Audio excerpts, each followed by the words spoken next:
The news didn't arrive gently. It hit the council chamber like a hammer dropped from orbit. No warning, no cushioning, just a blunt, irreversible impact. Someone whispered the words into the private ear of the presiding moderator, and the air seemed to thin before the official voice carried them aloud. Eden 5, the Imperial Patrol opened fire on a primary school during midday recess. 214 human children confirmed dead. The chamber did not erupt in outrage, not immediately. There was the soft sound of clothing shifting as delegates turned to one another, murmurs flitting like dust in the light. For most species gathered, human was still a novelty term, a young upstart people with charming eccentricities and an endearing lack of galactic history. 200 years in the stars was infancy compared to the Council's ancient dynasties. The death of children was regrettable, tragic, yes, but to them it was not yet unthinkable, not yet personal. At the far edge of the U-shaped dais, Captain Elias Marin stood very still, tall by human standards, but unremarkable among the towering insectoid Sylvath or the winged Nirathans. He wore the plain-cut formal uniform of the Terran Diplomatic Corps, dark navy with understated silver trim. His hands rested lightly on the bench before him, his expression open, polite. If anyone noticed the tightening at the corners of his eyes, they did not remark on it. The imperial delegate, a broad-shouldered, scaled Carixian, rose with deliberate dignity. His voice rolled across the hall in a practiced tone of regret. A security miscalculation. Our patrols encountered armed resistance within the settlement perimeter. They were children, Elias said. His voice did not rise, yet it cut through the air like the slow draw of a blade from its sheath. The Carixian blinked with a slow, vertical closure of his nictitating membranes. Children who may have been used as shields. No, Elias didn't lean forward, didn't glare. He simply met the alien's gaze, unflinching, and the silence that followed was thick enough to press against the walls. A Lat-Hari counselor, 3 meters of skeletal elegance draped in translucent silk, shifted the subject with the ease of someone accustomed to smoothing over messes. We must avoid escalating tensions. Humanity is still under the protection of the Treaty of Nyrus. It is not in anyone's interest to. Elias smiled. It was a small, almost apologetic thing, as though he'd stumbled into a room he hadn't meant to enter. You misunderstand, he said softly. We have no interest in escalation. The room eased imperceptibly. A few delegates exchanged nods, the way one might when coaxing a skittish animal away from a fence line. Elias continued. Escalation implies a back and forth. Tit for tat. Blow for blow. That's not how we do things. His words were gentle, but something in them left a faint chill, like the first shadow passing over a sunny day. The Carixian delegate shifted uneasily, but before he could speak, the moderator, an orb-like creature whose language shimmered in colored light, intervened. The council will enter recess. Parties involved will convene privately to clarify the situation. Chairs scraped. Conversations picked up like cautious engines. Elias inclined his head to the moderator, to the other delegates, to no one in particular. Then he turned and walked out. The corridor outside was a study in sterile luxury. Polished stone floors, arched windows looking down over the swirling gold storms of the planet below. Elias moved without hurry, as though he had nowhere pressing to be. His aide, a young man named Kieran, caught up 2 turns later. They'll bury this, Kieran said under his breath. Elias's expression didn't shift. Perhaps. They'll claim we were warned about unrest on Eden 5, that we... They've already decided what to claim. Elias stopped, looking out one of the windows. From here, the planet's atmosphere resembled poured honey, slow and viscous. We'll decide what to do with the truth. Kieran hesitated. Sir, the President's office will want to. They'll hear from me, Elias said. After I've spoken to Karima. The name hung in the air, and the aide fell silent. 2 hours later, Elias stepped into a small, dim conference room on the station's lower levels. The difference from the council chamber was jarring. Here the walls were matte black, the lighting subdued, the table bare except for a pot of coffee and 3 battered mugs. General Karima Holt was already there, her short silver hair cropped close to the skull, her dark eyes unreadable. She wore civilian clothes, a soft sweater, sleeves pushed up to the elbow, but nothing about her posture was relaxed. "They shot children," Elias said without preamble. "I heard," Karima replied. She didn't look away from him as she poured coffee into one of the mugs. "How many?" 214. Karima stirred her coffee once, then set the spoon aside. "They'll call it an accident, a misunderstanding. Maybe they'll offer to pay for repairs to the school." Repairs. Elias tasted the word as though it were ash. The third figure in the room, Admiral Owen Pierce, leaned back in his chair. Broad, weathered, with the slow, deliberate movements of a man who'd spent his life balancing on decks in heavy seas. He spoke for the first time. "Treaty's clear. Technically, we could call for an inquiry." "An inquiry buys them time," Karima said. "Time to spin the narrative, scrub the records, intimidate witnesses." Elias sat, hands flat on the table. "We don't need an inquiry. We need a decision." Pierce arched a brow. "And the president? He'll follow if the path is laid," Elias said. "This isn't about his appetite for risk. It's about giving him no choice." Karima sipped her coffee. "And the council? They think we'll snarl a bit, demand apologies, maybe pull a few trade routes for show." Elias's smile returned, thin and knowing. "They think we're still pretending to be like them." Karima's eyes sharpened. "Are we?" The smile deepened by a fraction. "Not anymore." News feeds across the core worlds ran softened versions of the incident, accompanied by stock images of human cities bathed in sunset light, happy children laughing in classrooms. The official imperial statement described regrettable civilian casualties during a necessary security operation against insurgent threats. Elias watched none of it. He spent the next 48 hours in sealed communications with people whose names never appeared in public directories. Messages went out in encrypted bursts. Supply manifests shifted subtly, rerouting through out-of-the-way depots. Civilian transports in human space received sudden maintenance orders, pulling them to port. From the outside, humanity seemed to be retreating inward, curling protectively around its worlds. From the inside, something vast and disciplined was waking from a long sleep. 3 days after the council session, Elias returned to the chamber. The agenda was routine, trade disputes, environmental accords, the usual theater. The Carixian delegate avoided his gaze. A few others nodded politely. When called upon to address the assembly, Elias rose, hands clasped lightly before him. His voice was warm, even pleasant. "We've considered the matter of Eden 5 carefully," he began. "We have no desire for further bloodshed. None." Relief rippled across the alien faces. "We will, however, be conducting our own resolution process." The words were mild, but something in the cadence made the Sylvath delegation glance sharply at one another. "This process," Elias continued, "will be thorough, efficient, final. We encourage the Empire to cooperate, for their sake." There was no overt threat in his tone, yet the chamber was suddenly too quiet. Even the faint hum of the climate regulators seemed to fade.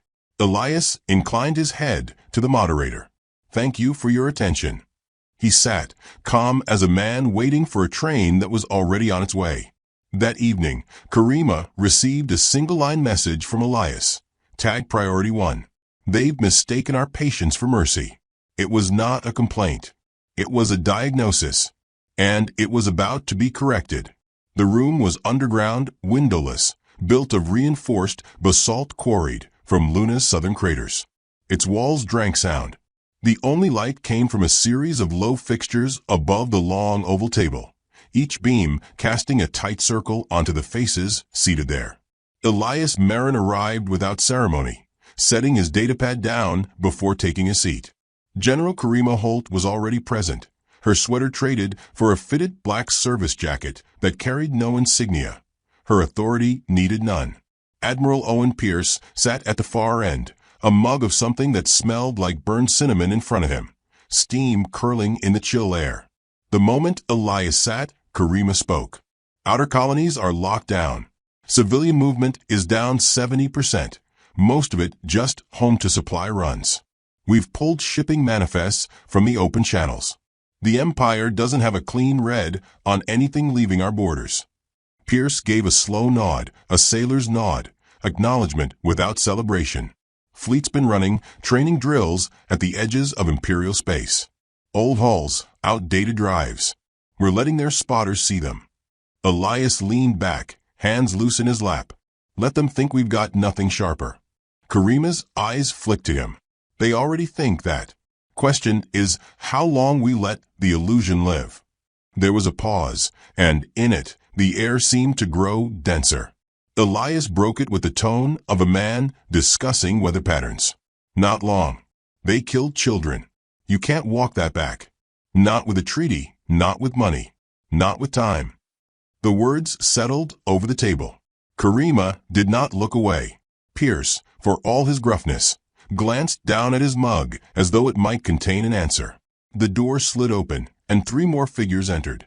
Commander Shea Rourke, lean and restless, a tactical prodigy with the social grace of a boulder. Dr. Lena Voss, intelligence chief, her dark hair bound in a severe knot.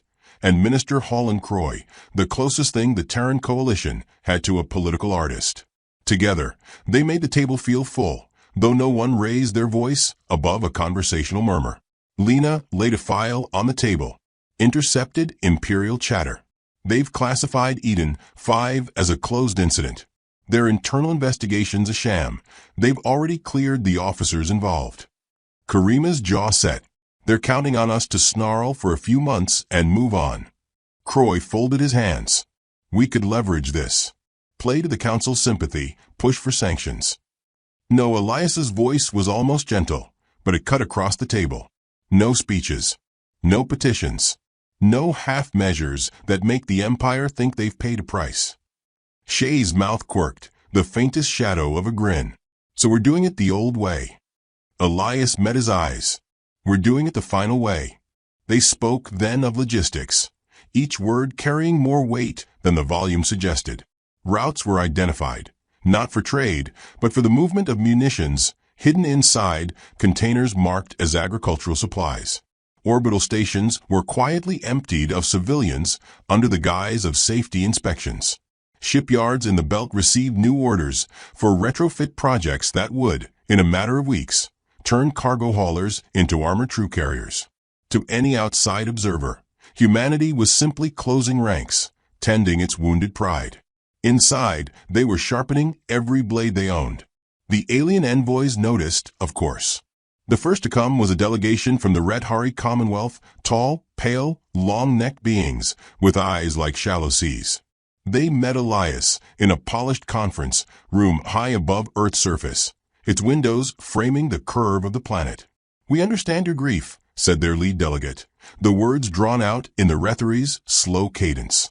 "But war will only." Elias raised a hand, smiling faintly. "We appreciate your concern, truly. But this is a family matter. We'll handle it ourselves." The Red Hari blinked in unison, a sign of polite withdrawal. They left without securing a promise of restraint. 2 days later, the CERN Syndicate sent their emissary, a scaled, feline-featured dignitary named Varen, who prowled the perimeter of Elias's office before speaking. "Humans have survived by trading cleverly, making alliances. You risk losing that." Elias poured him a drink, amber and strong. "We risk more by teaching the galaxy that killing our children costs nothing. Tell your people we have no quarrel with them." Varen took the drink. He did not take the warning for anything less than what it was. Back in the underground chamber, Karima read from the latest intel dispatch. "Imperial analysts think our fleet posture is defensive. They believe our shipyards are behind schedule, our fuel stores low." Pierce snorted. "They always did underestimate our supply game." Elias's smile was almost invisible. "Good. Let's give them more to underestimate." The screen at the table's center flickered to life, showing footage from an Imperial spy drone, a Terran convoy moving through deep space. The ships looked aged, paint-scuffed, drives leaving uneven light trails. "Those hulls," Shea said, "are running next-gen drive cores and double armor plating. On paper, they're a bunch of old freighters. In practice. In practice, Karima finished, they're wolves in farm clothes. Outside the inner circles, life for the average human seemed unchanged. Markets opened, transports departed on schedule, entertainment channels buzzed with inconsequential scandals. The calm was calculated. Every action, every broadcast, was part of a cover, so tight even many human citizens believed it. But in certain places, the hangars carved into asteroid shadows, the subterranean factories humming 3 shifts a day, the truth was loud enough to shake stone. Massive drive housings rolled out under tarps. Crates of munitions were stamped with false trade labels. Combat simulations ran in virtual spaces that left no data trail. In the midst of it all, a curious thing happened. Humans began disappearing from the usual social spaces of the council station. The bars and lounges where Terran delegates once mingled with alien peers went quiet. No one announced a boycott, but the absence was felt. The few who still appeared smiled, made polite conversation, and said nothing of substance. Alien gossip networks churned. Some whispered that humanity was sulking. Others thought the Eden 5 massacre had broken their spirit. The most dangerous rumor, circulating only in hushed corners, suggested that humans had gone silent for the same reason predators do before a strike. One evening, as a deep blue dusk settled over the sprawl of Neo-Toronto, Elias stood on a balcony outside the presidential residence. Below, the city's lights reflected in the water like scattered constellations. President Malric joined him, the 2 men watching in silence for a long moment. "You're going to force my hand," Malric said finally. Elias didn't look at him. "I'm going to give you the only hand worth playing. Do you understand the scale of what you're proposing?" "I understand the scale of what they've already done." Malric exhaled slowly, as though weighing something heavier than oxygen. "The council will call it madness." "They called the first moon landing madness," Elias replied. "They called crossing the Atlantic in wooden ships madness. They called standing up to empires madness. It's a word people use when they're too comfortable to imagine necessity. And if we fail?" Elias turned then, meeting his gaze. "We won't." The certainty in his voice was not arrogance. It was the sound of a man who had already seen the shape of the board, the placement of every piece. A week later, the first real movement began. Covert strike teams departed under the guise of long-range survey missions. Special operations units rotated quietly from border patrols to classified training facilities. Fleet command orders went out in code embedded in routine maintenance logs. Karima reviewed each dispatch personally, her hand steady even when her eyes burned from lack of sleep. Pierce coordinated the fleet drills with a sailor's patience, knowing the crews needed to be sharp but invisible. Lena's networks flooded Imperial channels with harmless misinformation, tiny, believable lies that would point them in every direction but the right one. One night, over a pot of coffee in the war room, Shay leaned forward on his elbows. "You think they know?" Elias, pouring himself a cup, said, "I think they suspect something. But suspicion isn't knowing. And by the time they know, it won't matter." Shay chuckled. "Feels like hunting season." Elias glanced at him, a trace of that thin, unreadable smile on his face. "It is." When the next council session convened, Elias attended. He listened politely to debates about trade disputes between 2 outer systems, about the ethics of terraforming low-population worlds. His turn to speak never came. That suited him. As the session adjourned, the Corixian delegate, the same one who had called the Eden 5 slaughter a security miscalculation, approached him. "Captain Marin, I trust matters are cooling." Elias's gaze was steady, his voice pleasant. "Cooling. Yes. That's one way to describe it." The Corixian, perhaps reassured by the tone, nodded and withdrew. Elias watched him go, the smile still in place. To anyone else, it was the expression of a diplomat maintaining cordial ties. To those who knew him, it was the curve of a blade catching light just before it moves. By the end of the week, every human fleet in known space was either in motion or in position to be. The public didn't see it, the council didn't feel it, not yet. But in the hidden corridors of power, in the whispered updates between commanders, the truth was undeniable. humanity was no longer gathering in grief. They were gathering in readiness.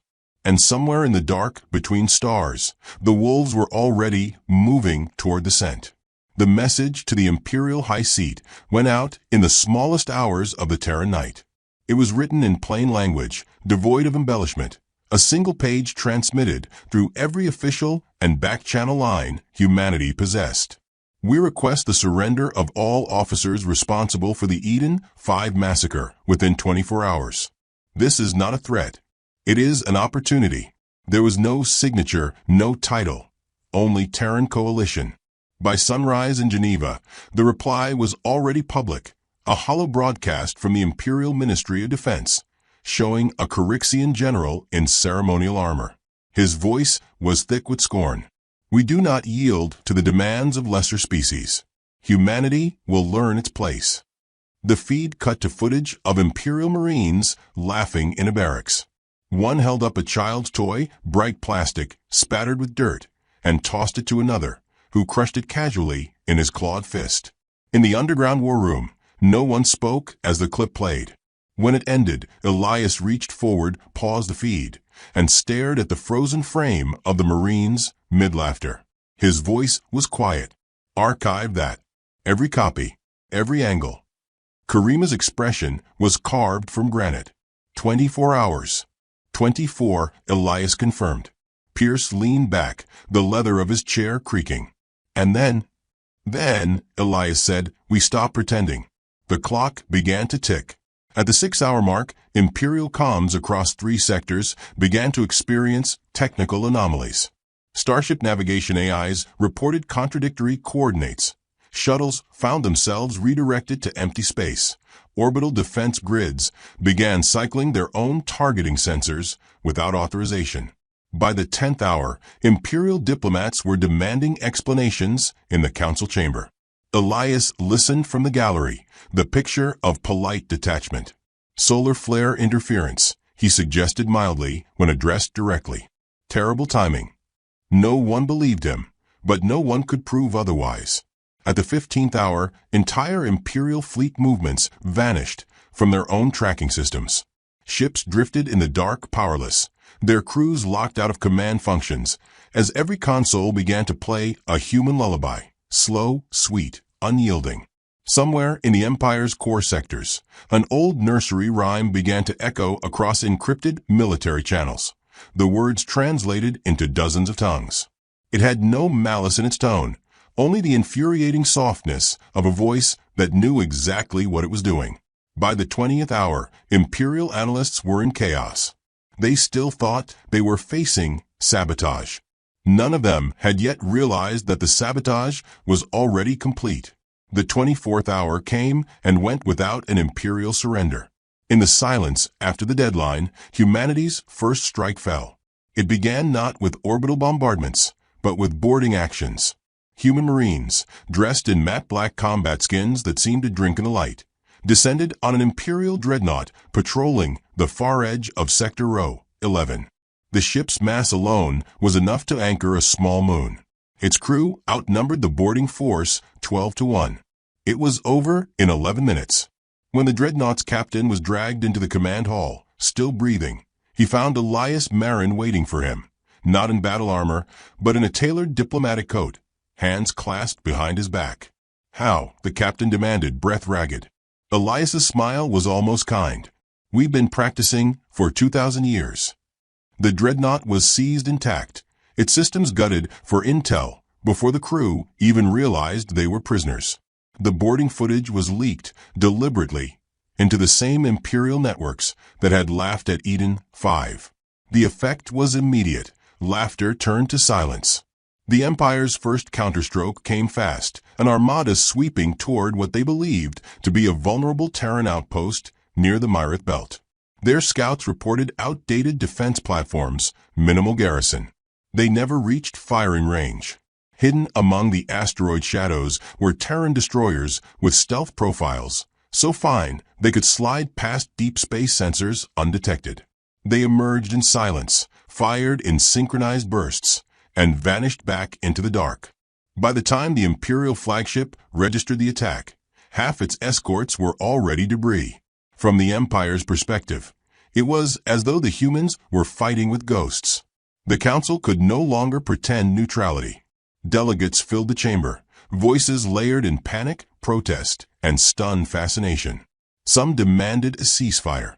Others urged the Council to intervene against the humans. A few, very few, spoke of allowing the war to burn itself out. Elias attended only to listen. When pressed, he answered with the same measured courtesy. "We are not here to seek permission. We are here to conclude unfinished business." One Lothari counselor leaned across the table, silk sleeves brushing the polished surface. "Do you mean to destroy them?" Elias's eyes held hers. "We mean to remove the possibility of another Eden 5. Permanently." Back in the war room, Karima oversaw the next wave. "They've pulled 2 fleets back toward the core, just like we wanted." Pierce nodded. "They think we're chasing vengeance. We're actually hurting."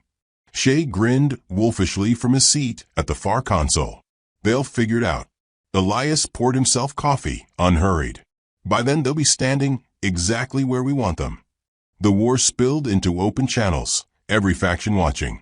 Reports came of Terran task forces appearing inside fortified Imperial space without warning. Colonies thought untouchable were seized without orbital damage, their garrisons surrendering to squads that moved with unnerving precision. Every captured officer was given the same treatment. They were shown the archived footage of Eden 5 in silence, and then sent to holding cells without a word. The point did not need to be explained. Somewhere in the chaos, a phrase began circulating among alien observers: "The teeth are out." 2 weeks into the campaign, a Council intelligence operative named Jane approached Elias in a quiet docking bay. Jane's species had no visible pupils, but his voice carried a weight of reluctant respect. "I thought humans built ships for show," he said. "I thought you only fought when cornered." Elias regarded him for a moment. "You thought wrong. What happens when the Empire sues for peace?" Elias's smile was patient. "They won't. And if they do, then," Elias said, "we'll see if they mean it." On the Empire's 3rd largest world, a massive military parade was interrupted by a sudden blackout. The sky darkened, the power grid collapsed, and when emergency systems flickered on, every screen displayed a single image: the Eden 5 schoolhouse before the massacre. Children smiling in the midday sun. There was no text, no demand, just the image. By morning, 4 Imperial governors had resigned. The shift was visible in their opponents' eyes. Imperial pilots, once confident, began breaking formation at the first sign of Terran ships. Captains ordered retreats at smaller and smaller provocations. Rumors spread of Terran units that could operate without supply lines for months, that could infiltrate cities without being seen, that could erase entire data archives in minutes. For once, the rumors understated the truth. Late one evening, Elias stood alone in the observation deck of the carrier Resolute Dawn. Below, the curve of a captured Imperial world glowed faintly in the dark. Karima joined him without speaking for a long while. "They're scared," she said at last. "They should be," Elias replied. "This doesn't end when we break their fleets." "No," he agreed. "It ends when they understand why." Karima glanced at him. "And if they never do?" Elias's eyes remained on the planet below, unblinking. "Then it doesn't end." Word reached them that the Imperial High Seat had issued a private order to relocate command functions deep into the core, consolidating power where the human fleets could not reach without enormous risk. Elias read the report, closed it, and said, "Perfect." Pierce leaned forward. "You're saying you want them to pull in tight. It's easier to close a trap when your prey walks into it willingly." The others at the table exchanged glances, each understanding that the next phase would not be limited strikes or surgical captures. It would be decisive. The map of the galaxy glowed in the dim light, Imperial space shrinking under the pressure of Terran advances. From a distance, it resembled a creature curling in on itself. Elias traced a finger toward the Imperial core worlds. "This is where it ends. And when it does, there will never be another Eden 5. His voice was calm, But the air in the room shifted, as if everyone present could feel the weight of something vast and irreversible about to move. Far above that war room, beyond the reach of any comm traffic, fleets lay in wait, silent, patient, teeth bared. The Imperial retreat was everything Elias had predicted, messy, frantic, driven more by fear than by strategy. Their fleets bled territory in wide arcs, abandoning outer colonies, consolidating their defenses around the glittering spines of the core worlds. From the Council's balconies and the neutral world broadcasts, it looked like survival. From the Terran war maps deep in the belly of the Resolute Dawn, it looked like prey running straight into the snare. "They think they're regaining control," Karima said, standing with arms folded as the hollow projection pulsed in shades of red and blue. "But all they're doing is clearing our approach." Pierce's gravelly voice rumbled from the far side of the table. "They'll fortify the core. Layered shields, orbital guns, planetary AIs running predictive targeting." "Good," Elias murmured, his eyes fixed on the shrinking red halo of Imperial reach. "We've built this entire campaign to make them think that's the smart play." In the weeks leading to this moment, human fleets had moved like smoke, appearing in unexpected sectors, vanishing before retaliation, drawing Imperial pursuit along predictable lines. Every engagement, every capture, every feigned withdrawal had been calculated to funnel their enemy inward. It was war as a shepherd's crook, guiding without seeming to. Shay Rourke entered with the easy swagger of a man who enjoyed the part of a hunt just before the kill. Perimeter teams report all civilian traffic in the core is being pulled into secured ports. Military convoys only. We've already infiltrated half their supply line with our own transports. Elias glanced up. "Any suspicion?" Shay grinned. "None they'll act on. They're too busy trying to keep their admirals from strangling each other over who gets the flagship assignments." The mood in the room was steady but taut, a bowstring drawn back for days. Even in silence, the unspoken truth pressed at the edges. There would be no second chance. If the trap failed, the war would spiral into a years-long bleed. Karima tapped the map. "Our forward elements are in position. Once we breach the core's outer defense grid, there's no turning back. You sure the fleet at Vari's Prime will hold?" Pierce's mouth curved faintly. "They'll hold. I told them they'd be the first to dock at Imperial Command when this is over. They'll bleed for that honor." Elias let the discussion play out, weighing each piece. Finally, he said, "It's time." The first stage unfolded in silence. In the black gulf beyond the Imperial core, human dreadnoughts emerged from the Oort cloud shadows. Colossal vessels the galaxy had never seen, their hulls built without ornament. Every surface an expression of purpose. They were the product of centuries of secret construction, each crew trained in isolation for a war no one had dared admit might come. Imperial long-range sensors caught glimpses, filed reports, and dismissed them as ghost readings. Human warships weren't supposed to be this large, this numerous, this ready. By the time the readings were verified, the dreadnoughts had already moved into assault range. Karima's voice carried over the fleet comms, level and cold. Phase 1, execute. Within minutes, the outermost ring of the Imperial defense grid went dark, its power nodes surgically severed by precision strikes from ships the enemy never saw. Relay stations fell silent. Planetary shield generators overloaded, then failed entirely, their collapse hidden beneath the roar of the capital's emergency broadcasts. Elias watched it all from the command deck, his expression unreadable. "Hold positions," he ordered. "Let them scramble." They did. Imperial fleets surged toward the breaches, pulling ships from one sector to cover another, chasing phantom readings, colliding with false data injected by Terran cyberops. Their once impenetrable perimeter fractured under the strain of trying to be everywhere at once. Phase 2, Elias said. From the dark, the second wave came, strike cruisers threading through the gaps like knives between armor plates. They weren't there to win pitched battles. They were there to cut. Supply lines, communication hubs, command relays. Every artery of the Imperial war machine was severed, bleeding efficiency into chaos. On the bridge of the Resolute Dawn, a comm officer turned from her console. Admiral Vareth of the Imperial Second Fleet is requesting direct parley. Decline, Elias said. Transmit recorded acknowledgement only. Karima looked at him. You don't think it's worth hearing them out? Not while they still think they have options. The turning point came 12 hours later.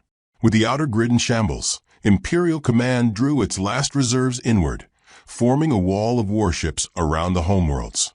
It was a line meant to project strength. To Terran eyes, it was a bottleneck begging to be sealed. Shay's voice came over the secure channel from his forward position. Core fleets locked in. We close the door now. They won't get another chance to run. Close it, Elias replied. The Terran flanks surged forward, not in the wild, chaotic rush of desperation, but with the measured precision of an executioner's step. Mines hidden in asteroid fields drifted into firing positions. Covert orbital platforms, long embedded under the guise of merchant stations, dropped their civilian facades and deployed weapons arrays. The corridor into the Imperial core narrowed to a single navigable route, and there, humanity's heaviest warships waited, silent. Imperial Command didn't see it until the last freighter convoy reported in panic. There's no way out. The Terrans are here. In the council chamber, the reaction was immediate. Delegates shouted over one another, demanding to know if humanity intended total annihilation. A few called for sanctions against the Terran coalition, others begged for mediation. Elias, summoned to respond, stood with his hands loosely clasped. We asked for justice, he said evenly. We were refused. We asked for the surrender of the guilty. We were mocked. Now we will ensure that the Empire cannot harm us again. And at what cost? Demanded the Lothari counselor. Elias met her gaze. Whatever cost prevents the next Eden 5.